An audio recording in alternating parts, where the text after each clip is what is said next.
नमस्कार मंडळी, आगरी मेजवानीमध्ये तुमचं स्वागत आहे। इथे मी हा जिताडा मासा कापून घेऊन स्वच्छ धुवून घेतलेला आहे। तर या माशाला रायगडचा राजा देखील म्हटलं जातं। तर हा मासा खूप चविष्ट असतो आणि खूप लोकांना आवडतो। आगरी समाजामध्ये जिताड्याचं कालवण करणं आणि ते खाणं खूप प्रसिद्ध आहे। आगरी समाजामध्ये जिताडा मासा खूप चवीने खाल्ला जातो आणि सगळ्यांना तो खूपच आवडतो। खूप चविष्ट म्हणजे लयच भारी लागतो। तर असा हा जिताडा मासा, त्याचा आज कालवण आपण का वेगळ्या पद्धतीने करणार आहोत आणि ते कसं करायचं ते आज बघूया। तर मासा धुवून घेतलेला आहे, आता आपण त्याला फोडणी देऊया। तर पातेलं गॅसवर ठेवलेलं आहे, त्यामध्ये तेल घालून घेऊया। एक मोठा चमचा होईल इतकं तेल घातलेलं आहे। तेल घातल्या घातल्या आपण चिमूटभर जिरं घालणार आहोत आणि जिरं चांगलं फुलून घ्यायचं आहे। जिरं फुललं की त्याच्यात बारीक चिरलेला कांदा घालायचा आहे। एक छोटा कांदा घेतलेला आहे आणि इथे मी अख्खा जिताडा घेतलेला आहे, जवळजवळ पाऊण किलो जिताडा असेल। तर कांदा आपल्याला परतून घ्यायचा आहे। कांद्याचा रंग तुम्ही बघू शकताय बदललेला आहे, त्याला अजून थोडंसं आपल्याला ब्राऊन करायचं आहे। तर इथे मी एक टोमॅटो घालत आहे।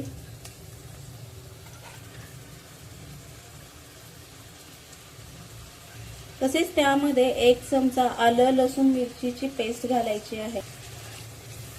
ही आलं लसूण मिरचीची पेस्ट एक चमचा घातलेली आहे, ती सुद्धा कांद्यासोबत व्यवस्थित परतून घ्यायची आहे। गॅस मीडियम आचेवर ठेवायचा आहे, कारण आलं लसणाची पेस्ट टाकल्यानंतर ती तळाला चिकटण्याची शक्यता असते, म्हणून गॅस मीडियम आचेवर ठेवायचा आहे। टोमॅटो मऊ होईपर्यंत हे मस्तपैकी परतून घ्यायचं आहे। त्यामध्ये थोडासा कढीपत्ता घालून घेतो। लसूण थोडासा तळाला चिकटतोय म्हणून मी चमचा पाणी घालत आहे। फक्त एक चमचा पाणी घालायचं आहे, म्हणजे जे तळाला चिकटलेली जी पेस्ट आहे ती निघून जाईल आणि आपले हे सगळे घटक आहेत ते व्यवस्थित परतून होतील। तर आता तुम्ही बघू शकताय टोमॅटो चांगला मऊ झालेला आहे, हे बघा, आणि तो व्यवस्थित शिजलेला आहे। लसूण देखील तळाला लागलेला नाही, पातेलं चांगलं क्लीन आहे।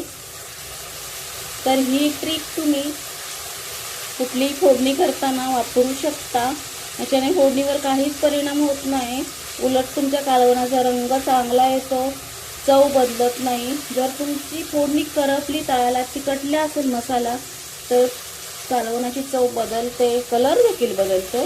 पण असं केल्याने कलर बदलत नाही आणि चव देखील बदलत नाही। तर आता हे सगळं परतून झालेलं आहे। आता मी हे सगळे मिक्सरच्या भांड्यामध्ये काढून घेते, त्याची एक फाईन पेस्ट बनवते। थोडंसं गार करायचं आहे, कारण तुम्ही गरम गरम मिक्सरला लावलं तर चटका बसण्याची शक्यता असते। या फोडणीचा जो गॅस आहे तो मी बंद करून घेते सध्या। तर आता ह्याच तेलामध्ये ही तयार केलेली पेस्ट घालायची आहे, सगळी पेस्ट घालायची आहे, कारण आपल्याला लपतपीत कालवण करायचं आहे। मी गरम गरम पेस्ट केलेली आहे कांदा टोमॅटोची। तुम्हाला सवय नसेल तर तुम्ही ते थंड करून त्याची पेस्ट करा। त्याच्यात बिलकुल तेल घालायचं नाही, कारण कमीत कमीत तेल घालायचं आहे। परतून घेतलं होतं म्हणून त्याला जास्त परतायची गरज नाहीये। आता आपण त्यामध्ये मसाले घालून घेऊया। तर इथे मी 1.5 चमचा आगरी पद्धतीचं लाल तिखट घालत आहे, पाऊण चमचा होईल इतकी हळद घातलेली आहे, आणि याच्यात मी 1 चमचा होईल इतका गरम मसाला घालत आहे। हे सर्व व्यवस्थित परतून घ्यायचं आहे। अजिबात यामध्ये तेल घालायचं नाही, जरी सुकं सुकं झालं तरी, कारण जिताड्याला ऑलरेडी तेल असतं आणि जास्त तेल शरीराला पण चांगलं नाही। मसाले परतण्यापुरतं आपण तेल घातलेलं आहे, तुम्ही बघू शकता ओलावा दिसतोय। 10-15 सेकंद हे सर्व परतायचं आहे। मसाल्यांचा जो खमंग सुवास आहे तो बाहेर पडेपर्यंतच परतायचा आहे। जर तुम्ही जास्त वेळ परतलं तर हा जो कलर आलाय तो कलर काळपट होईल आणि कालवणाचा कलर देखील काळपट होईल आणि थोडीशा चवीवर देखील परिणाम होतो। तर हे आता परतून झालेलं आहे, खूप छान सुवास आलेला आहे. आता मी त्यामध्ये गरम केलेलं पाणी घालत आहे. गॅस हाय फ्लेमवर केलाय. पाण्यामध्ये हा मसाला व्यवस्थित मिक्स करून घ्यायचा आहे. ज्या मिक्सरच्या भांड्यामध्ये आपण पेस्ट केली होती तो धुवून सुद्धा पाणी याच्यात टाकायचं आहे. चवीपुरतं मीठ घालूया. इथे 1 चमचा इतकं मीठ घातलेलं आहे. तुम्ही तुमच्या चवीप्रमाणे घाला. तुम्ही बघू शकताय बबल्स यायला लागलेले आहेत, म्हणजे पाणी बॉईल व्हायला लागलेलं आहे, कारण पाणी आपण गरम ॲड केलं होतं.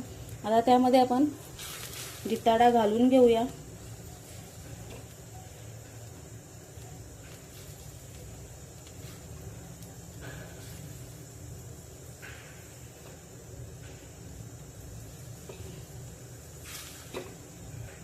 त्यामध्ये आपण तुकड्या बुडेसपर्यंतच पाणी घातलेलं आहे, कारण आपल्याला हे लपतपीत करायचं आहे. कालवणावर झाकण देऊया आणि चांगले 7 ते 8 मिनिटं शिजवून घेऊया. 7 ते 8 मिनिटं झालेली आहेत. झाकण काढून बघूया. ह्या कालवणामध्ये आपण टॅमॅटो टाकलेलाच आहे. आता 2 टाप कोकमाचे टाकत आहे आणि खोबऱ्याचं वाटण 1 चमचा होईल इतकं घालत आहे. वाटण मिक्स करायचं आहे, अलगदपणे मिक्स करायचं आहे, कारण मच्छी खूप छान सुवास येत आहे. त्यामध्ये बारीक चिरलेली कोथिंबीर घालूया. पुन्हा 2 मिनिटं त्याला गॅसवर ठेवूया, म्हणजे कोथिंबीर आणि हे वाटण व्यवस्थित शिजेल.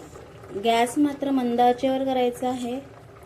कालवणाला तुम्ही बघू शकता कलर खूप छान आलेला आहे आणि चांगलं लपतपीत झालेलं आहे. जर तुम्ही नवशिके असाल तर कालवणाची टेस्ट करून घ्यावी. चमच्यामध्ये थोडासा रस्सा घेऊन मीठ चेक करावं. कमी असेल तर थोडंसं ॲड करा. 2 मिनिटं मी असंच शिजायला ठेवते. 2 मिनिटं झालेली आहेत. गॅस बंद करून घेऊया आणि कालवणावर झाकण देऊया.